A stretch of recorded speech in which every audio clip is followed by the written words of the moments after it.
Meus amigos e minhas amigas do meu canal do YouTube, eu quero agradecer você que está me acompanhando aí nessas nossas falas aí sobre direito público e pedir a você que ainda não se inscreveu, que se inscreva no nosso canal, tá certo? Que vá na telinha aí em vermelho, aperte aí, vai no sininho, né? Se cadastre aí para que você possa continuar recebendo os nossos vídeos e dê o seu like também, deixe a sua mensagem sobre o que nós estamos falando, as suas críticas, tá? Para que nós possamos analisá-las aí e adotá-las, né? Para melhorar sempre o nosso trabalho. Nós vamos dar sequência hoje sobre o assunto de improbidade administrativa, onde nós estamos falando sobre as sanções que são aplicadas aos agentes públicos e aos terceiros que porventura cometerem, ou que porventura venham a cometer atos de improbidade administrativa na administração pública. Nós vimos no último vídeo que eu falava sobre esse assunto, o penúltimo, porque o último eu falei sobre orçamento impositivo, fiz uma abertura e atendendo os pedidos de uns colegas, vereadores, para que eu pudesse me manifestar a respeito. Então, dando a sequência sobre as sanções, nós vamos falar hoje sobre mais dois tipos de sanções que são aplicadas aos agentes públicos que infringirem a lei de improbidade administrativa. Nós já falamos que estas sanções estão previstas no artigo 12 dos incisos de 1 a 4 da Lei de Improbidade Administrativa, da Lei 8.429 de 1992. Nós falamos sobre os dois primeiros tipos de sanções, que são aqueles onde o agente público perde todos os bens ou valores que foram acrescidos ilicitamente ao seu patrimônio, que seria o primeiro tipo. Falamos sobre o segundo, que é aquele onde há, por parte do agente público ou pelo terceiro, né, que com ele participou deste ato, que é o do ressarcimento integral do dano ao patrimônio público do ente lesado. É isso? Do ente público que foi lesado. Hoje nós vamos falar de mais dois tipos dessas sanções. Então, além da perda dos bens, do ressarcimento ao erário, nós falaremos hoje da perda da função pública e da suspensão dos direitos políticos, que são, a meu ver, uma das duas mais pesadas ou mais severas sanções aplicadas por esta lei. Principalmente a suspensão dos direitos políticos, nós vamos ver logo em seguida. Com relação a esta perda da função pública, que é a terceiro tipo, se analisarmos lá os incisos de 1 a 4 do artigo 12, nós vamos ver que ela é aplicada em todas as hipóteses, ou seja, ela pode ser aplicada em todas as hipóteses de prática de atos ímprobos, quer seja do artigo 9º, do artigo 10, do artigo 10A ou do artigo 11, não é? Nós primeiro precisamos entender o que vem a ser função pública, né, para poder falar em perda dessa função. A função pública é toda aquela atividade exercida pela pessoa física, pelo agente público, né, na administração pública, com remuneração ou sem remuneração. Porque nós sabemos que, às vezes, o agente público trabalha de forma gratuita para a administração pública, né? Presta o seu serviço ali, o seu munus público, e não recebe nada por isso. Por exemplo, os membros de comissões da comunidade, né? Pessoas da comunidade que fazem parte das comissões, elas podem participar sem receber nada. E mesmo assim estão sujeitas a serem acionadas pela prática de atos ímprobos, né? Então, nós podemos dizer que a função pública pode ser exercida por qualquer pessoa física, com ou sem remuneração. Remunerados seriam os servidores públicos, por exemplo, os agentes políticos, né? E pode se dar por eleição, por nomeação, por contratação ou qualquer outra forma de investidura ou de vínculo, né? Por mandato, por cargo, por emprego, por função, não é isso? E essa função ela consiste então na ruptura ou na cessação compulsória do vínculo jurídico que o agente público mantinha ou mantém com a administração pública. tá? Para que haja a perda da função pública, do agente público, no caso de uma condenação e no caso de ser aplicada a ele esta sanção, porque dependendo da situação pode nem ser aplicado. Como eu já disse, a aplicação das sanções fica a critério do juiz. Ele pode aplicar todas essas sanções, nós estamos falando em conjunto, ou aplicar uma ou duas delas, que ele entender suficiente, né, para reparar o dano, para reparar a lesão, e fique por isso mesmo. Mas nada impede que ele aplique todas. Então, para que haja a decretação da perda desta função pública, necessariamente há de constar da decisão do juiz. O juiz tem que decretar, como reprimenda a prática do ato ímpio, por exemplo, do artigo 9º, o agente público decreta a perda do agente, da função pública, do agente público. Então, isso é declarado pelo juiz na sentença. É o artigo 20 da Lei 8.409 que diz o seguinte, ó, a perda da função pública e a suspensão dos direitos políticos só se efetiva com o trânsito julgado da sentença condenatória. Então, tem que ser através de uma sentença. E não basta só a sentença, como o próprio artigo 20 diz. Tem que haver o trânsito em julgado dessa sentença. O que é o trânsito em julgado desta sentença? A sentença, podemos dizer que ela transita em julgado quando contra ela foram esgotaram seus recursos cabíveis, né? Então não cabe mais recurso, já fiz todos os recursos, transitou em julgado. Com o trânsito em julgado, a sentença é executada. Sendo executada, o agente público perde a sua função pública que foi decretada lá atrás na sentença, não é? Uma pergunta que se faz e que é muito concorrente é o seguinte: suponhamos que quando se propôs uma ação de improbidade contra um determinado agente público, ele ocupava um cargo X na administração. E quando a sentença chegou para ser executada, já com trânsito e julgado, ele já não estava mais naquele cargo, pois já havia se aposentado. E aí, como fica? Ele perde a sua aposentadoria por isso? Porque nós podemos analisar o seguinte: a aposentadoria é uma consequência do exercício daquele cargo. Foi pelo exercício do cargo que ele teve condições de contribuir para a Previdência e se aposentar. Nesse caso, ele perde a sua aposentadoria?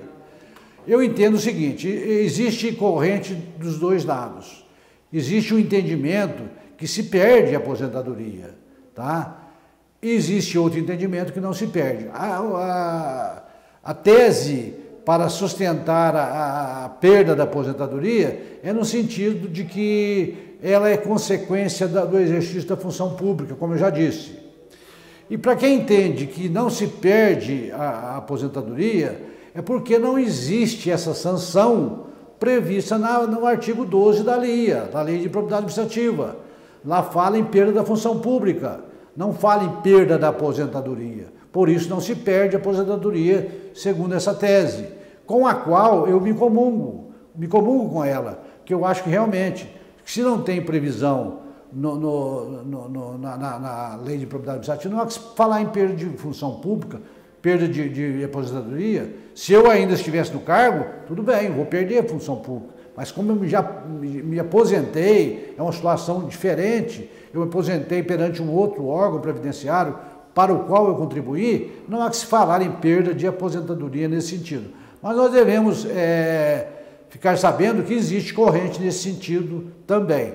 Eu selecionei aqui para trazer para vocês 2 precedentes do Tribunal de Justiça de Minas Gerais, onde a decisão foi no sentido de que não se perde a aposentadoria nesse caso. Houve o trânsito julgado da decisão, da sentença. Está sendo executada a sentença. Vou executar a perda da função. O agente público não tem mais função pública, ele está aposentado. Não perde a aposentadoria. Então eu vou citar para vocês o que eu vou dar o número do processo, para quem quiser depois quiser fazer uma consulta nesse sentido, você que pode estar enfrentando uma situação dessa aí no seu município, faça essa consulta no Tribunal de Justiça. Entre no site do tribunal, www.tjmg.gov.br. Aí se você vai lá em jurisprudência e digita esse número aqui, ó, 1.0 1.035.005.000.141-1/006. Repetindo, 1.035.005.000.141-1/006. Este acórdão com esse número é da Terceira Câmara Civil do Tribunal de Justiça de Minas Gerais, que teve como relator o desembargador Elias Camilo. Tá? Um outro precedente é o de números 1.0180.003.417173-3/002. Repetindo, 1.01800.03.014173-3/002. Este precedente foi publicado no dia 7 de julho de 2018 e é da 5ª Câmara Civil. O primeiro que eu falei para você é da Terceira Câmara Civil, esse é da Terceira Câmara Civil, que teve como relator o desembargador Vander Marota. Então, esses dois precedentes mostram exatamente o que eu disse, que não há perda da aposentadoria pela perda da função pública decretada numa decisão anterior. Quando a sentença vai ser executada, encontra-se o agente público já aposentado, não há que se falar em perda da função pública e nem da aposentadoria, por não existir previsão nesse sentido no artigo 12 da Lei de Improbidade Administrativa. Portanto, não perde a sua aposentadoria. Entenderam? É esse o assunto, é essa a decisão, é o suporte que eu dou para vocês, baseado no Tribunal de Justiça de Minas Gerais. Bom, a quarta sanção, a terceira foi o que eu acabei de falar, a perda da função pública. Vem a quarta, que é a suspensão dos direitos políticos do agente público ou do terceiro que se envolveu no ato ímprobo. Desta, nós podemos chegar à conclusão que realmente é a sanção mais grave que existe na Lei de Improbidade Administrativa. Suspensão dos direitos políticos. E tanto é que ela tem a previsão em todas as hipóteses dos incisos de 1 a 4 do artigo 12. Ou seja, se você cometer um ato ímprobo do artigo 9º, do artigo 10, do artigo 10A, do artigo 11, você ficará sujeito, porque o juiz não é obrigado também a aplicar essa pena, tá? Você ficará sujeito a ter os seus direitos políticos suspensos por determinado período, tá? Nós vamos ver agora. Então é uma sanção muito grave e até o legislador precisa tomar, ou melhor, o magistrado, ter muita calma na hora de se aplicar essas sanções para ver se realmente há necessidade de se suspender os direitos políticos de um agente público. Por exemplo, na hipótese do artigo 9º da LIA, no caso de enriquecimento ilícito, comprovado, com sentença e tudo mais, se for aplicada a suspensão dos direitos políticos, essa suspensão vai de 8 a 10 anos. Tá?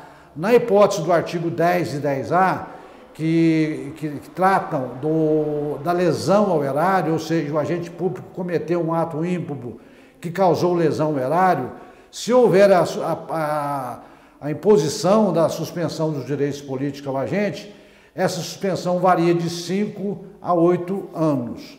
A da primeira, do enriquecimento ilícito, é maior, de 8 a 10, por ser mais grave a infração. A lesão é considerada um pouco mais leve, então ela cai de 5 a 8. E a terceira, que é da hipótese do artigo 11, quando se infringe os princípios da administração pública, ela é um pouco menor ainda do que a segunda. Ela é de 3 a 5 anos. Né?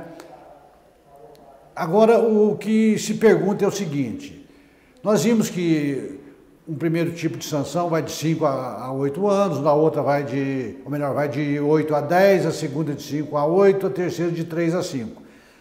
Se, por exemplo, um agente público infringiu o artigo 9º, o artigo 10, o artigo 11 da Lei de Improbidade Administrativa, ele estaria sujeito, então, à suspensão dos direitos políticos de 8 a 10 anos, pelo artigo 9º, de 5 a 8 pelo artigo 10, de 3 a 5 pelo artigo 11.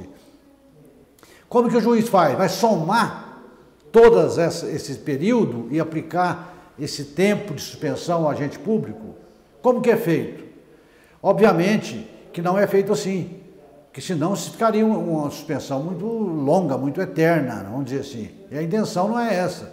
É para que o agente público sofra aí uma reprimenda, mas que seja de um mandato, 2 mandatos, por exemplo, né? De ficar com seus direitos políticos suspensos. Então o que o juiz faz? Ele vai aplicar aquela suspensão da pena mais grave. Ou seja, vai aplicar o inciso 1 do artigo 12, que vai de 8 a 10, se tiver enquadrado o artigo 9º.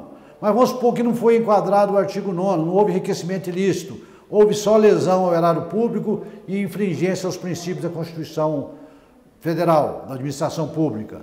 Então aí seria de 5 a 8, de 3 a 5. Então aplicaria-se, aqui no caso, a hipótese do artigo 10, que é a mais grave. Aplicaria de 5 a 8 anos a suspensão. De 5 a 8, porque o juiz é que vai determinar. Não existe um mínimo e existe um máximo. Eu não posso aplicar além do máximo e menos que o mínimo. Então, entre 5 a 8, o juiz vai aplicar 6, 7, 8 ou 5, dependendo da situação, dependendo da conclusão que o magistrado chegar nesse sentido, né? Então, é assim que funciona. Com a suspensão dos direitos políticos, como eu disse, é uma das sanções mais graves que nós temos na lei de improbidade administrativa, várias consequências são aplicadas, né, ou surgem ao agente público que sofre uma condenação desse tipo, né? Por exemplo, o agente público não poderá ser elegível para qualquer cargo público, tá certo?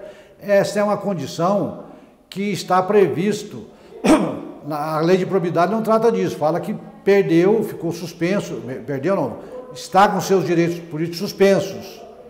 Como que eu sei que ele fica inelegível? Baseado no parágrafo 3º, inciso 2, do artigo 14 da Constituição Federal, tá? Então é lá que diz que a pessoa que está com seus direitos políticos suspensos fica inelegível para qualquer cargo público.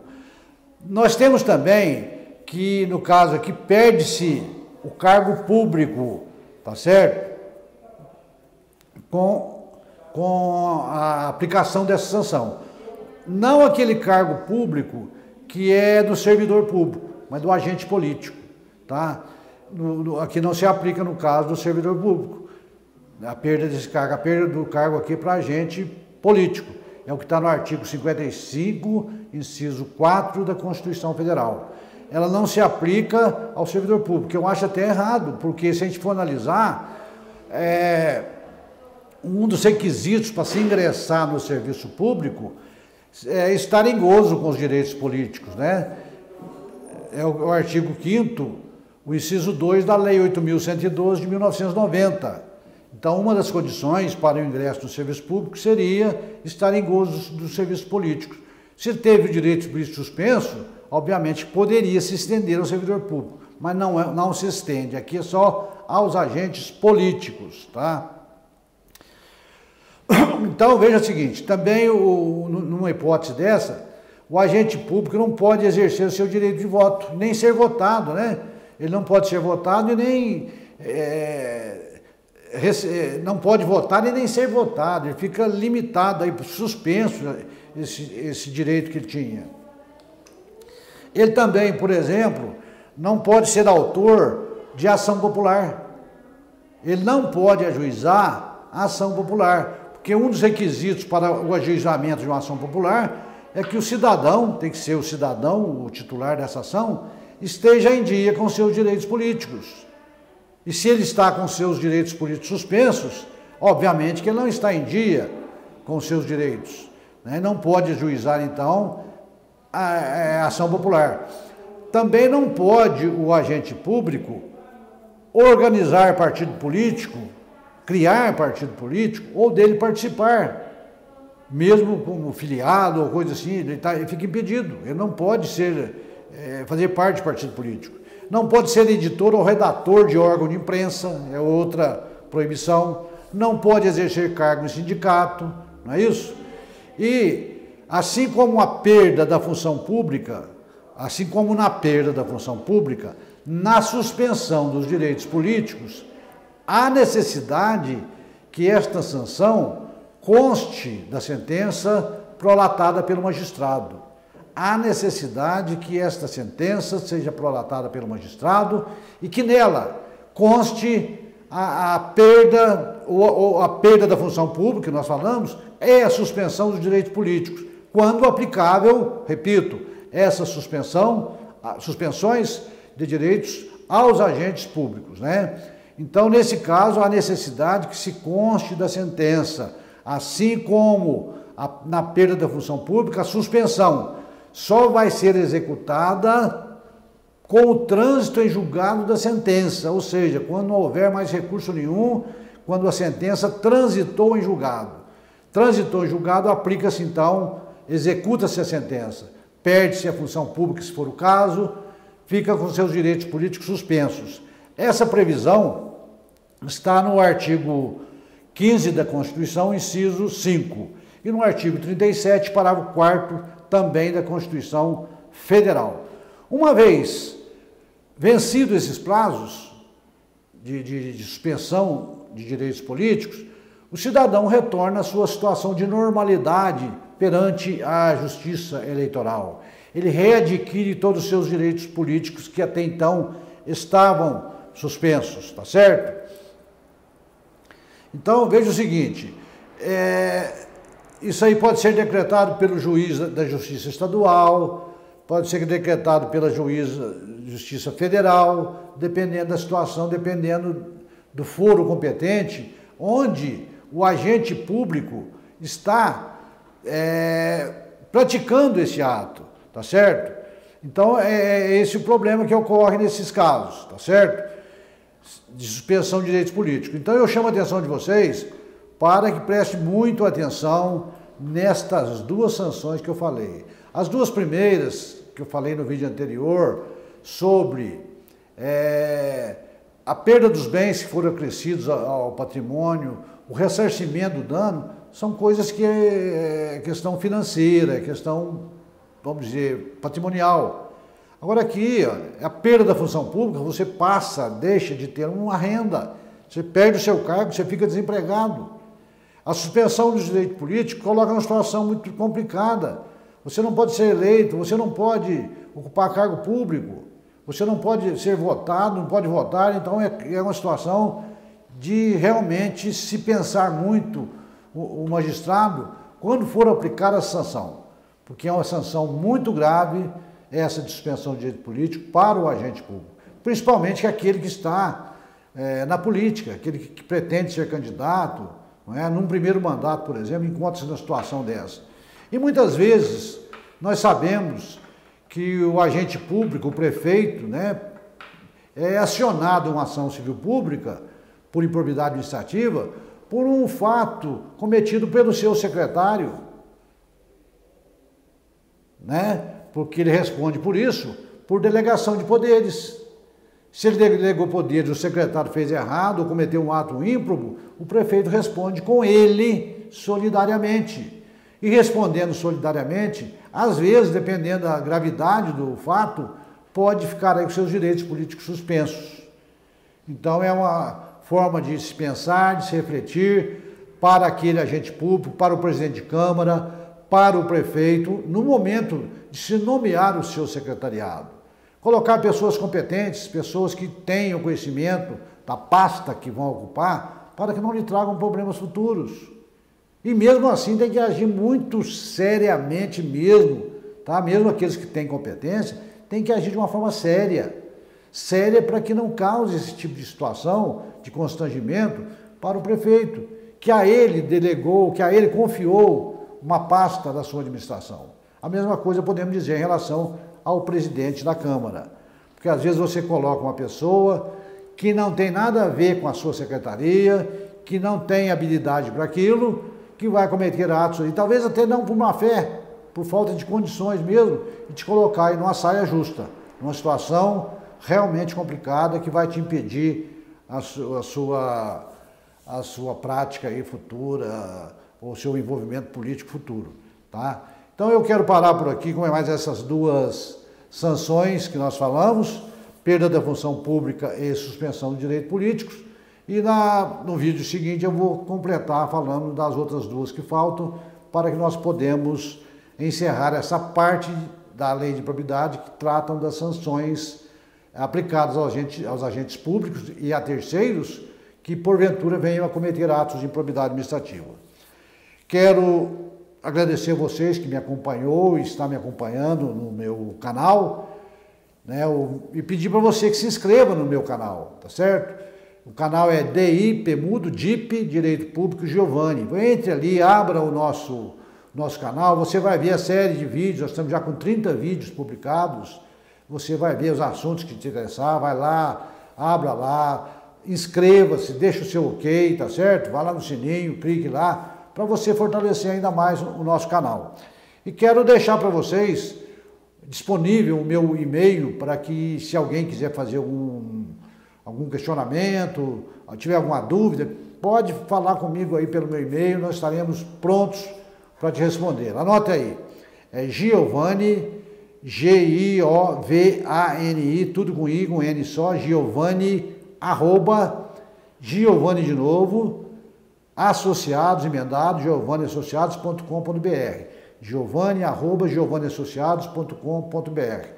Espero que no próximo vídeo vocês estejam presentes me acompanhando para que nós possamos concluir este nosso trabalho. Muito obrigado a você e até a próxima.